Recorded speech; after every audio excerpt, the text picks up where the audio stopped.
Hey everybody, this is Mark Johnson, your fitness ambassador for Bounce Pep and the youngest son of Bill Johnson. Today, I'm going to talk to you about warming up. That's right, warming up. I want you to understand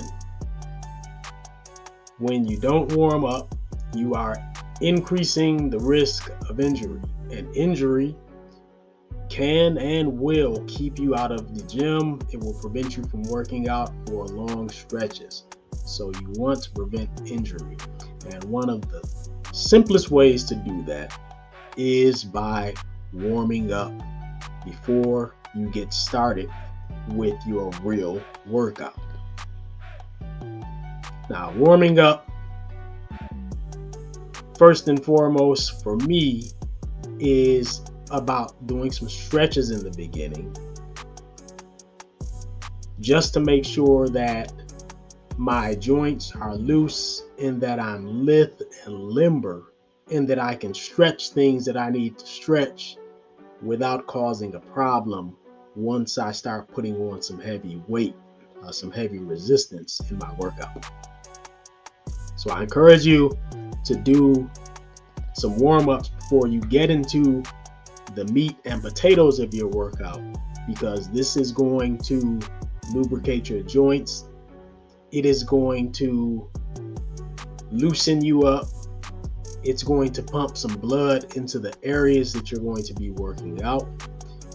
It's going to start to activate a little bit of your muscle memory, and all of those things can help you avoid injuring yourself, straining yourself unnecessarily once you start getting into the heavy weight.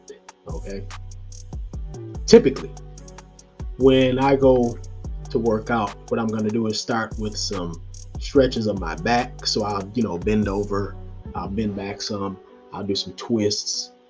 And typically what I'm trying to do is make sure that for instance, when I twist, I try to twist as far back as I can in both directions.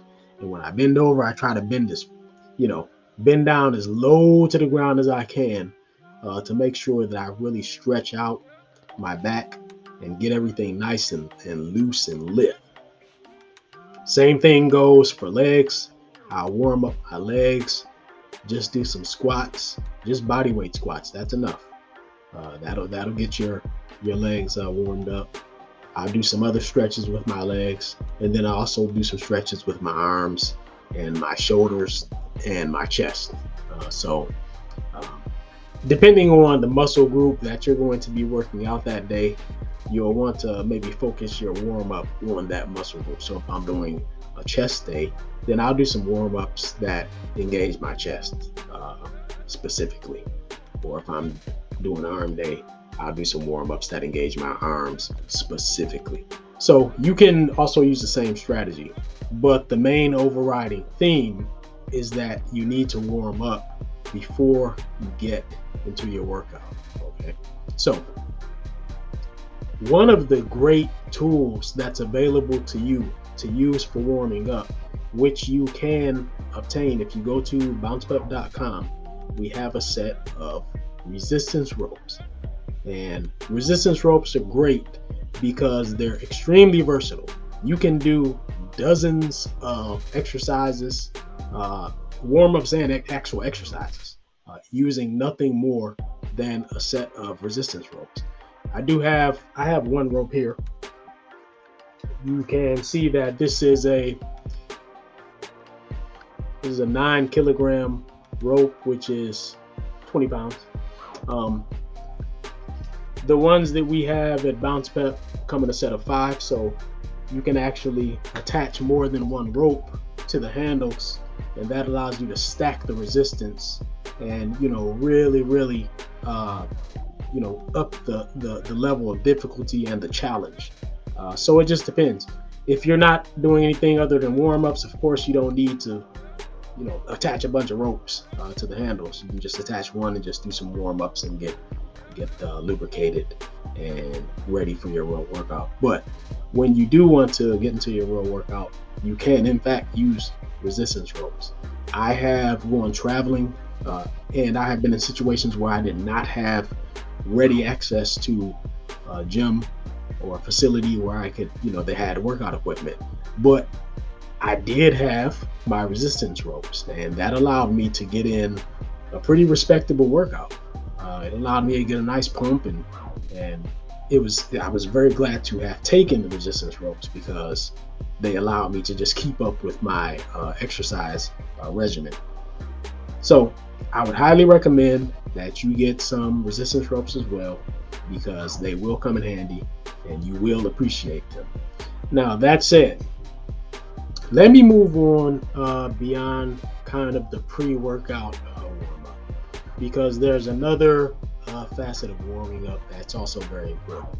And this is the warm-up that you do before you get into a specific exercise. So you also want to make sure before you jump into an exercise and start with heavy weight, you want to make sure that you warm up before then. So let's just say, I'm going to throw out an example. Let's say you're going to do some bicep curls, and a heavy bicep curl for you would be maybe 20 kilos, 20 kilos each arm, or maybe 15 kilos, whatever it is. Whether it's 20, 15, you don't want to just start off your bicep curls at that weight. What you want to do is go ahead, maybe grab a dumbbell that's 3 kilos, okay? Something much, much lighter. And you just want to, do the curling movement at that lighter weight. And what you're trying to do is just activate your muscle memory, loosen up the joints, lubricate the joints, get your nervous system and your muscle ready for the load that it's about to bear. Okay, and so you don't want to be getting ready with extremely heavy weights. You want to get ready with lighter weights, so that when you get to the heavy weights, your nervous system and your muscular system is not shocked or overwhelmed by what you're doing, because those are the cases when you can actually injure yourself. Okay, so remember, the whole point of warming up is to avoid injury. That's the whole point.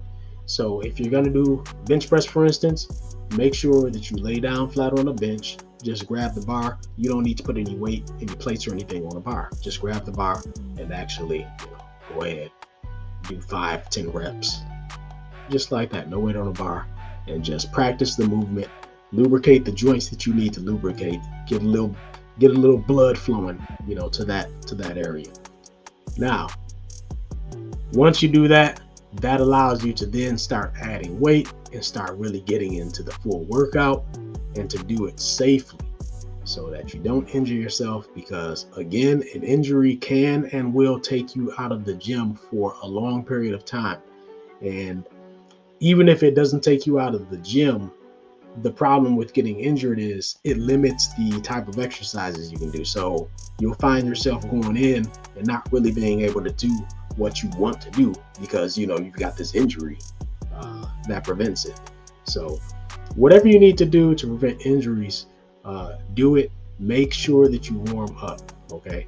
And also, when you're working out, if you feel, usually your body is speaking to you. So if you feel that you are on the cusp of injuring yourself, then you need to stop. Let me repeat. If you feel that you are on the cusp of injuring yourself, then you need to stop. Okay? If you need to lower the weight, lower the weight. But when your body is sending you clear signals, hey, you're entering the danger zone, we're redlining here, then you need to listen. Go ahead, either lower the resistance of what you're doing or stop doing it. Don't flirt with injury. Okay? Don't flirt with injury. So I'm going to leave you with that message today, because I want you to be able to enjoy working out, and I want it to be something that you can do without pain, without injury. Some strain and some discomfort, that's okay. But when you've got real injury, okay, that's not a good thing. So Leave you with that today. Be safe. Make sure that your next workout is a great workout.